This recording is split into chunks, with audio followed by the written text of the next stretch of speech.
Welcome to this YSL video tutorial on SQL Server 2016.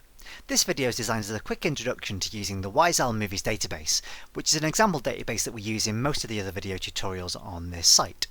So the idea is to get you up and running with the database as quickly and simply as possible, which is why we're going to start the video by explaining simply how to download and then execute the script to create the database. And if that's all you're interested in, and you're just trying to follow one of our other videos in one of the other series, that's all you'll need to do. So it's a few minutes worth just to find out how to create the database in the first place. If you're interested a bit more about how the database works, we're going to go into a bit of detail about how the tables are designed, so you can view the tables in design view and explain a few of the decisions we've made there. We'll have a look at how you can view and edit the table data should you want to make some modifications to that. We'll talk about the idea of primary keys and foreign keys, which is something we talked about in detail in one of the previous videos in this series, but it's worthwhile just having a quick reminder of how those work. We'll also show you how you can create a database diagram, which, if you're not familiar with the design of this database, it's really worthwhile doing that just to understand visually how the tables fit together. While we're doing that, we'll talk about a couple of different types of relationships that exist in this database and explain how we've modelled those. And then just to finish off the video, we'll explain a couple of alternative database designs. So we'll freely admit we've made a few simplifications to how this database might be designed in the real world, just to create a usable training example. So the last part of the video is just going to explain what things you might consider changing if you were trying to design this for a real world use. So let's get started. Okay, so just a very quick checklist before we get started with installing the database.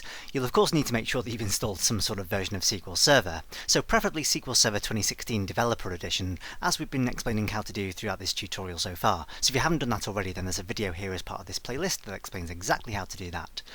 The database will work in earlier versions of SQL Server. I've tested it all the way back to SQL Server 2012. It'll probably work in SQL Server 2008 R2 as well, although I haven't tested it in that version. But preferably, as I say, you're working with SQL Server 2016 like we are in this tutorial series. You'll also need to make sure you're comfortable with using SQL Server Management Studio, and indeed that you've actually installed the Management Studio application. So again, there's a video here that explains how to work with that as well. So assuming that you've done all that, all we're going to do is head into the Start menu and open up SQL Server Management Studio. So again, we've created a quick shortcut in the Start menu to do that.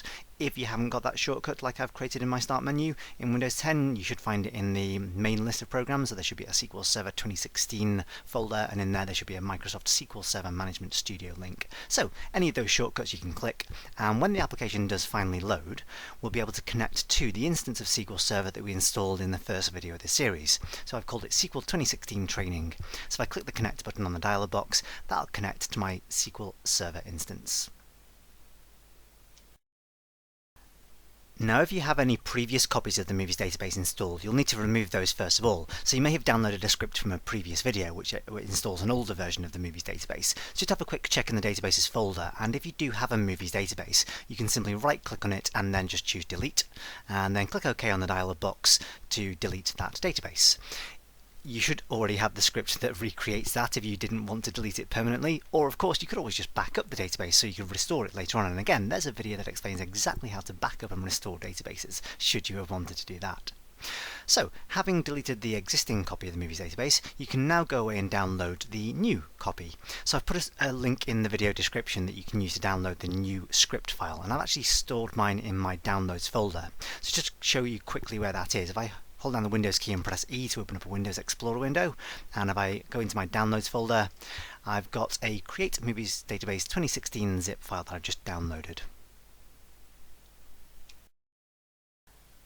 In order to use the script file that's stored in the zip folder, of course, I'll need to extract it first. So the simple way to do that is to right-click on the zip file and then choose Extract All. You can change the location that it'll be extracted to if you like, but I'm not going to bother here. I'm just going to click the Extract button, and I'll end up with a new extracted version of that Create Movies Database 2016 folder. If I just double-click into that folder, I'll find the file that I need. To open it up, what I'm then going to do is head back into SQL Server Management Studio, and then to open up a file I can either press Ctrl and O on the keyboard, or hit the Open File button, or head into the File menu and choose Open and then choose File. So whichever option you like to choose, just choose to open up a file, and then you can browse into the folder that you've just extracted your Create Movies Database 2016 file into. So mine's already pointing there to the Downloads folder and Create Movies Database 2016. All you then need to do is just double click on the file to open it up, and that will generate or open up the script file that I've created for you that will create the entire movies database. It's a fairly big old file. There's quite a lot of quite a lot of code in here. You don't really need to understand any of this at this point, although at various points of the tutorial series we'll explain a lot of what this code means. For now, all you need to do is run or execute the script. So just make sure that you don't have any single small part of the code selected. You either need to select everything or nothing, if that makes sense. So if I just click into the top left hand corner, I don't have any individual characters selected. I can then either click the execute button or just press F5, and if I do that, I'll start running the script file to generate the database. So it will take a little while for that to happen the first time, and there we go. So there's the entire database created. You may well not see the database appear automatically in the databases folder, and that's simply because this window is rubbish at refreshing itself. The simple way to make sure that you can see the database is to right click on the databases folder and then just choose refresh, and then you should see that your movie database has appeared and you've got access to all the data that's stored in there. Now at this point, if you're only watching this video because you needed to know how to create the database to follow one of our other video tutorials, you're basically done. All you need to do at this point is close down the script file and then head off and watch the rest of that video. What we're going to do for the rest of this video, however, is just have a quick look at what's contained in the movies database and talk a little bit about its design and some of the decisions we've made, and eventually we'll create a database diagram just to help to visualize and picture the relationships in this database. Let's start by having a quick look at what tables we've created in the database. So if you expand the database itself by clicking the plus symbol to the left of the database name, then you can have a quick look in the tables folder there by clicking the plus symbol to the left of that, and you'll see a list of all the tables that we've created in this database. So all the tables belong to the DBO schema, and again we've explained what schemas are and how they work and how you can create your own schemas in another video as part of this series. So if you're interested in what schemas are, then there's a little video there that explains all about them. I'm not going to go into any detail here other than to say that all the tables belong to the DBO schema, or the database owner schema. So if you want to see what's in the individual tables themselves, you can have a quick click on the plus symbol to the left of each table, and if you want to see what columns are involved, you can click the plus symbol to the left of those. So it'll give you a quick overview of what columns are involved in each table. You'll get certain symbols representing things like primary keys, so if you see a little gold key symbol and the letters PK, that indicates that it's a primary key. It gives you information about what data type the column can contain. So in this case, the actor ID column is an int, and then you'll see whether that column is allowed to contain nulls or not.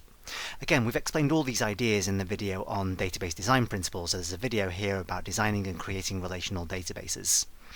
The actor table as well contains a column that's computed, so the full name column here is computed based on the value of the first name and family name columns. And again, if you're interested in computer columns and how they work, there's an entire video here that explains how they do work. If you want to investigate the tables in a little bit more detail, you want to see the actual underlying values and properties of the individual columns, you can right click on a table name and choose to design it. So if you do that, it will go into the design view for the table and show you the full list of column names, what their data types are, whether they're allowed to contain nulls, and for each of the columns you can select each in turn and then have a look in the column properties area towards the bottom of the screen. So for instance, for the actor ID, and in fact for all the primary key columns, all the ID columns for each table, we've set them all to be identity columns. So if I select the actor ID column and look at the identity specification, you'll see that there's an isIdentity property there that's set to yes, which means that the items in that column will be generated automatically. Again, we've explained that in a lot more detail as part of the designing and creating relational databases video. So again, for more detail, that's the one that you'll need to go away and watch. Now, as well as being able to see which columns the table contains, you can also have a look at what data the table contains. One simple way to do that, if I just close down the design view of the actor table, is to right click on the name of the table and choose to select the top 1000 rows. So the default setting for select is top 1000 rows, the top setting for edit is top 200 rows. I'm going to go with the select option first of all, select top 1000 rows, and that will actually write out a very basic select statement, a basic query for me, and show me all the details for the items contained in that table. Or at least the top 1000 rows at least. If there were more than 1000 rows, then we wouldn't see the remaining values. Now sometimes it's nice to be able to change that, although if you were going to want to change that, the simplest thing to do is actually just edit the query that's created. So rather than saying select top 1000, actor ID, etc., we could just modify that part and take away the top 1000 and then just execute the query again to see all the details in the entire table. So as it turns out, if you look down in the bottom right hand corner, there's 1226 rows in the actor table. So you can actually see the actual data that's stored in here. Now you can't actually edit any of the data here, so if I tried to select any of the first names and family names and edit those, I can't do that by typing in. So the select really does just present the data to you, you can't modify it.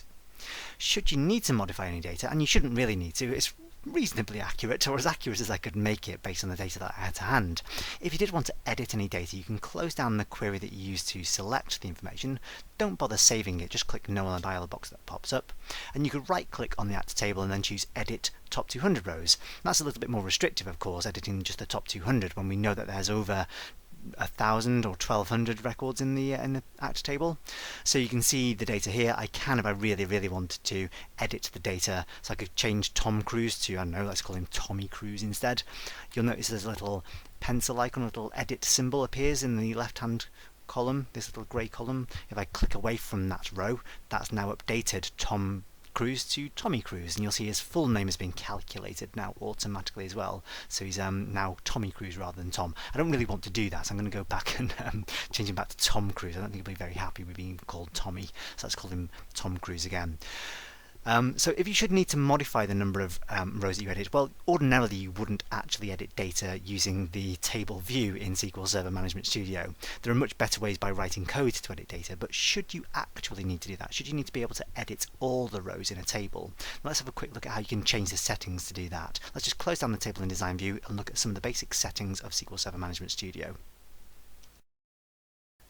So to change the settings of SQL Server Management Studio, you can head straight up to the Tools menu and choose Options, and that presents you with a dialog box containing huge numbers of options for modifying everything about the application, everything from its basic appearance through to the way SQL Server itself actually works.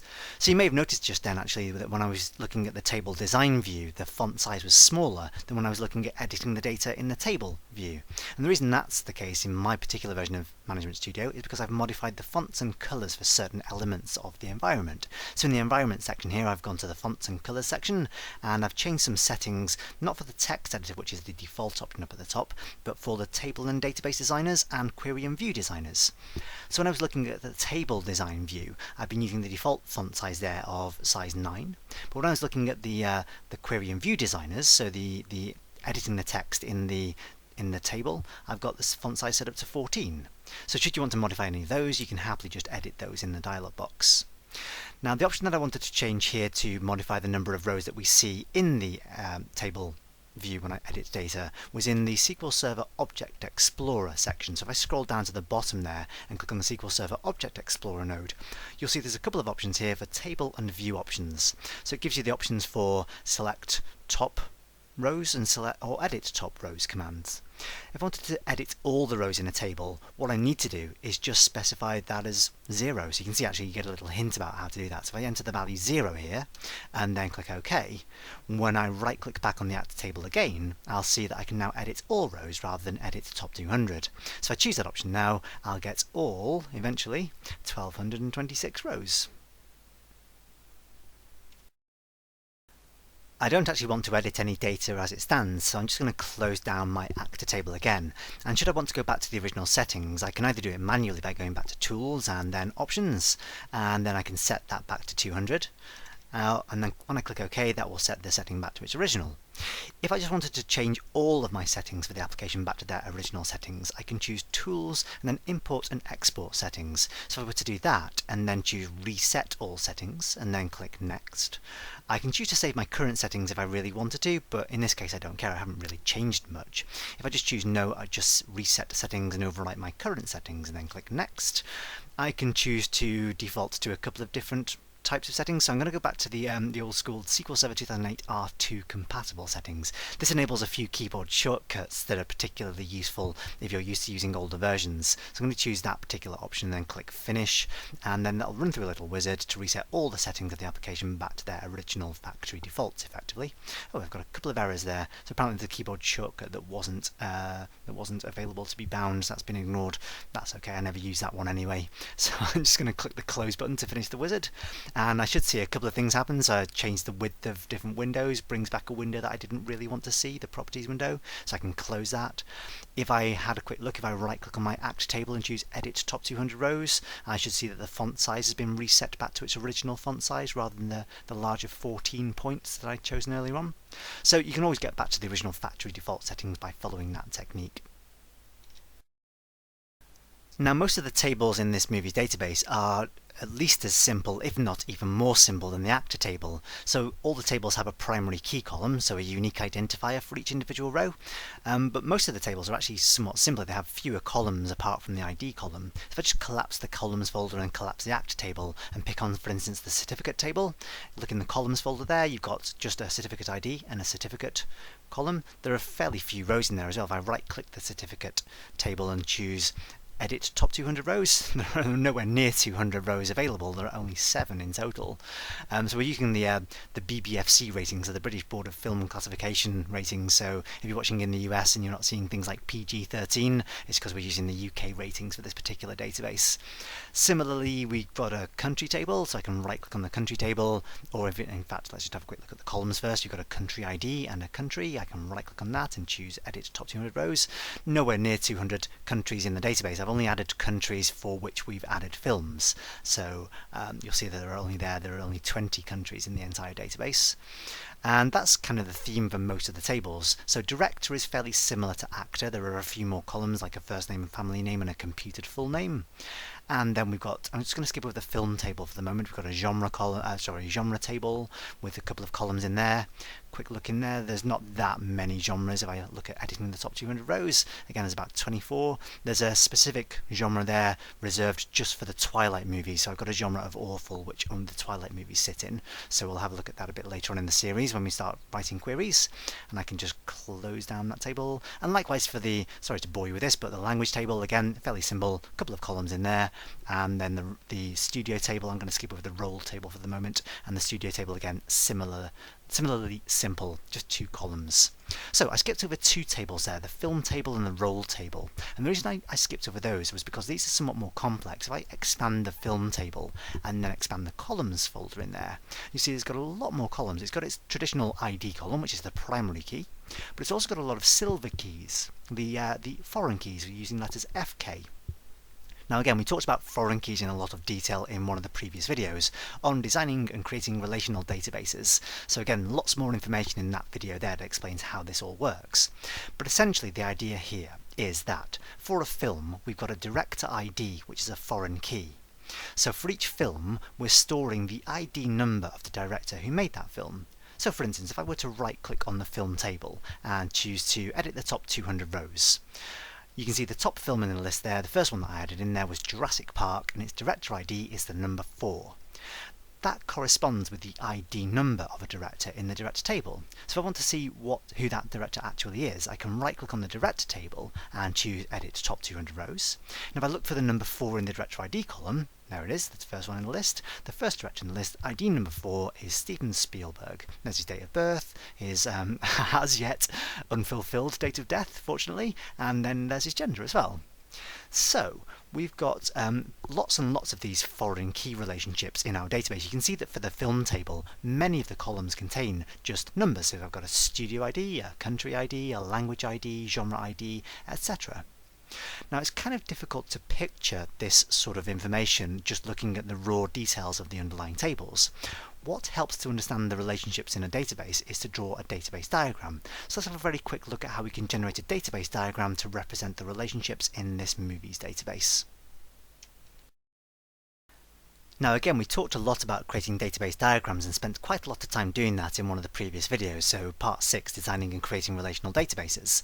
But just to give you the basic overview here, the first thing I'll need to do is right click on my database diagrams folder. Now you may encounter a small error when you do this. If I right click my database diagrams folder and choose new database diagram, I'm going to end up receiving an error message telling me that I couldn't return information about this particular user. This is something to do with my my domain account in Windows 10. If you encounter the same sort of error, then the simplest way to solve this is to click OK on the dialog box and then right click on the movies database and choose Properties.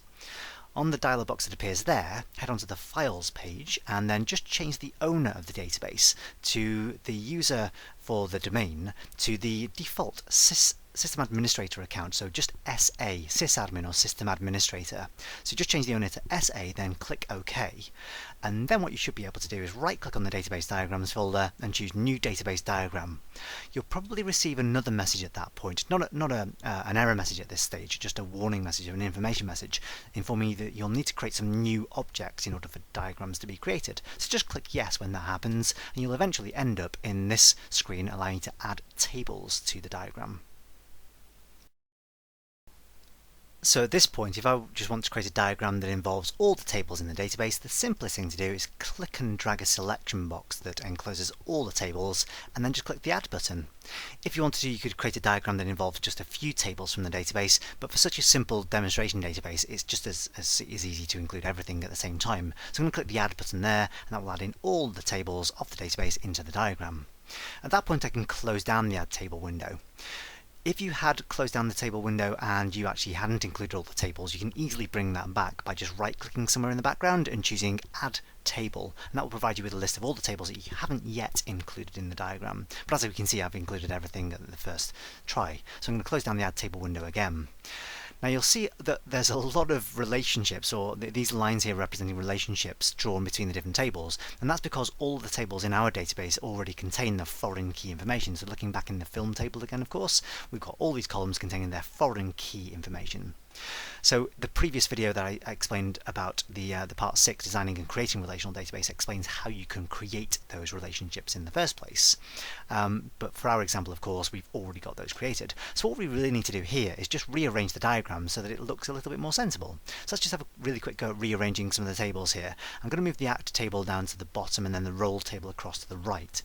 And then all the other tables across to the left of the film table. So starting from the top basically, so I've got the director ID here. I want to move the director table up towards the top left hand corner, and then I've got studio next, so I can find the studio table and drag that just below the director. And then what else have I got? I've got country ID, so I can drag country just to the left of that. It's very tedious, this process, but it will help eventually once if I finally got the thing created to understand how the database is structured. So language, then I've got genre, and I've got certificates as well. It's absolutely not necessary here to put these tables in any particular order. It just helps, I think, to visually see the relationships between the different columns. So I'm going to arrange the Act table there just below film, and then the Role table can sit somewhere across to the right like so.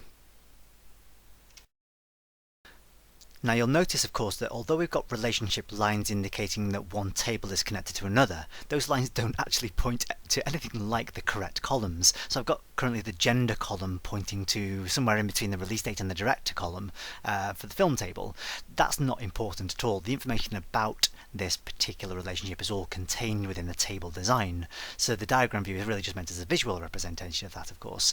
If it really bothers you, and sometimes it does, I know that certain people really hate this particular type of diagram view, then you can get to a fairly sensible stage where you've got lines pointing to the correct place. So it involves clicking and dragging these lines around until you get them in the correct position. The key is getting these little kinks in the line, so you can see this sort of L bends or these right angles in the lines. So that involves clicking and dragging parts of the lines, so it then creates the kink, and then you can drag individual parts of the line separately. So I can connect director ID and point it to the director ID in the film table. And I can do a similar thing for the studio. If I drag it up just above the studio table, you see that's the point at which the kink appears in the line. And then once I've done that, it's slightly easier to create these shapes. So I can then drag studio ID to studio ID, key and make that look a little bit more presentable, and then I can never resist trying to get everything lined up beautifully, but I'll always end up with some kind of annoying kink in one of my lines somewhere that I don't really want. Anyway, you can take this as far as you like. I can never sort of really resist doing this. For printable versions, I think it makes sense if you wanted to print out the diagram to have everything pointing to the right place. So excuse me while I just indulge myself ever so slightly to get everything looking reasonably sensible. I won't spend a huge amount of time doing this. As I say, we've created the previous video on doing this, so not too much more to do. Let's just get the genre in there as well. So we've got the genre ID, and then we've also got the certificate ID there as well. I'll just do very quickly the same thing for the actor to role table, then explain what these relationships are actually all about. So let's just quickly get that in place. So actor ID to actor ID, and then the same thing for the film ID again. Just create the kink in the line, and then you've got the ability to get that's what I was just talking about there. I've created an extra kink now that I didn't really want. Oh, I've got rid of it. Perfect. So film ID to film ID. Okay, that's not too bad.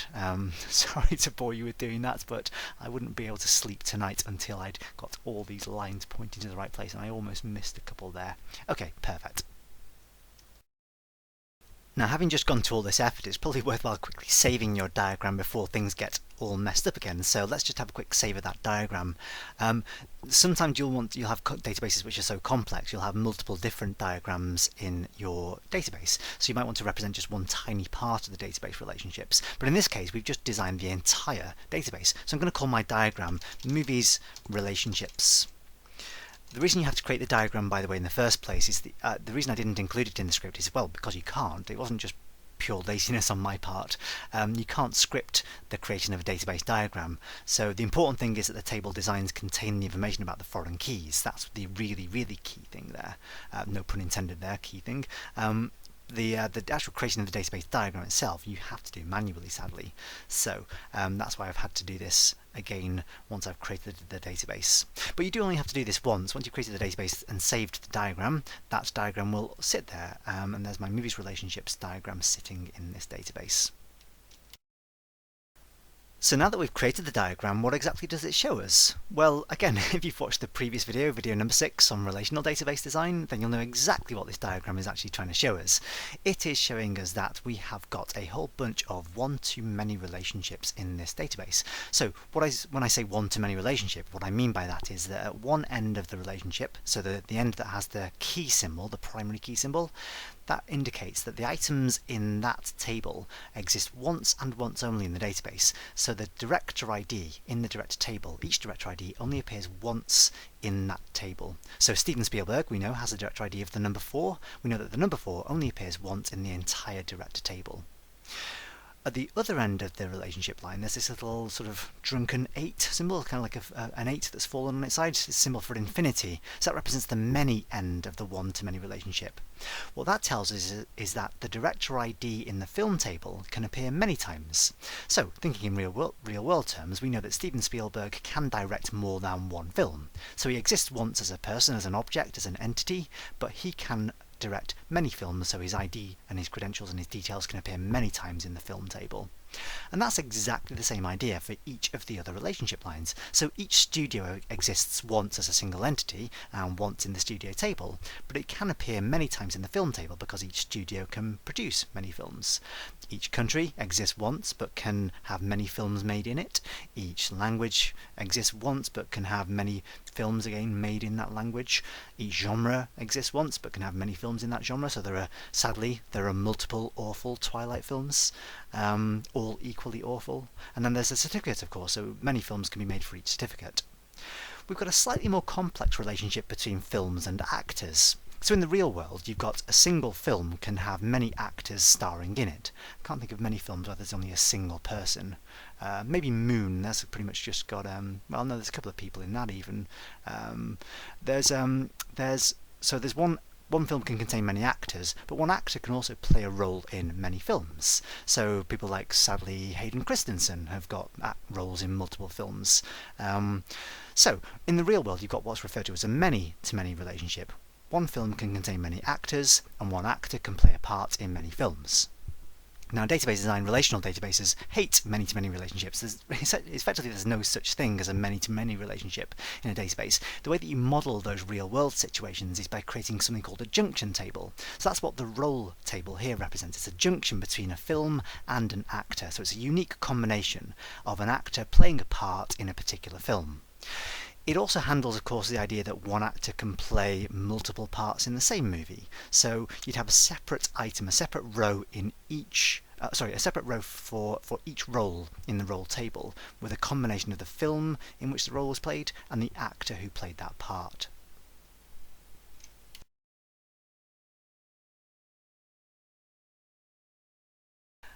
Now at this point you may be thinking, based on that description, that there are some oversimplifications in the design of this database, and that's absolutely the case. It's intentional, it's by design. I've made a simplistic version of the real-world situation for certain things. So for example, the way I've designed my database here, it only allows a single director for each film, whereas in the real world, each film can actually be directed by more than one person. So, for instance, the Wachowski brothers, they often team up to direct films, and the Coen brothers as well, Joel and Ethan, they often team up to create movies. But the way our database is designed, it only allows a single director to be assigned to a single film. In the real world, if I was designing a database to represent the real world situation, I'd have another junction table to represent the directors for a film. So it would operate in exactly the same way as a role. You'd have the ability to store the film ID and the director ID, allowing you to have more than one director for each film. And that's actually pretty much true for all of the other one-to-many relationships here. So often films are produced by more than one film studio. So again, I'd have to have a separate junction table that would allow a combination of studio and film to allow multiple studios. Likewise for countries, likewise for languages and genres and certificates. Apart from Twilight, obviously, which only exists in one single genre, which is awful, as we've established. Another possible complication here that I've simplified just for the sake of a simple training example, is that in the director table and the actor table we have duplicated data. So for instance, we've got people like, let's think of somebody, Jackie Chan. There's a really good example. Jackie Chan has been an actor in many films. He's played many roles in great movies. But he's also directed a huge number of films as well. So that means that in the director table and in the actor table I've got details for Jackie Chan with the first name and family name and date of birth, and fortunately not yet, so despite his hardest efforts, his best efforts, he hasn't yet died, although nearly a few times. So all of his details are stored twice in these two separate tables. Now that's really bad practice in real-world database design. You never want to duplicate data if you can possibly avoid it. What we should really do in the real world is have a single person table that combines all the possible directors and all the possible actors in a single table that could then be joined into both the film table and the role table at the same time. And that just creates some other complications in and of itself, something that we'll talk about a little bit later on in this series when we start talking about things like joins and writing queries that involve multiple tables. So if you're worried about the fact that this database is a little bit simplistic, I agree, yes it is, but it's by design, it's intentional, so that's what we're going to deal with for most of the rest of this tutorial series. Okay, so there you go, there's our basic movies database that we're going to be using for all sorts of different examples and different videos, not just for SQL Server itself, but also for things like reporting services and integration services and as many other videos as I can create, basically, in the time that I've got. So, feel free to have a poke around in this. Sorry you haven't got all the other videos to watch just yet. I'll get those up and running as soon as I possibly can. But feel free to have a poke around in the various different tables, see what films there are in there. If you fancy adding some of your own details, you can't find your own particular favourite film, then feel free to have a go. Edit some of the details, add some more items, or get rid of things you don't like of course Twilight. There are several Twilight films in there you could remove. But basically it's yours to have a bit of a play around with. We'll be using this basic database for many of the examples in the other video tutorial series, so we'll use this video as a reference for all of those. Hope that's been useful for you. Hope it's given you a bit of an insight into what the database is for and how it's constructed. Thanks for watching. See you next time. If you like what you've seen here, why not head over to the WiseOwl website, where you can find loads more free resources, including these videos, some written blogs and tutorials, and even some exercises that you can download to practice your skills. Thanks for watching. See you next time.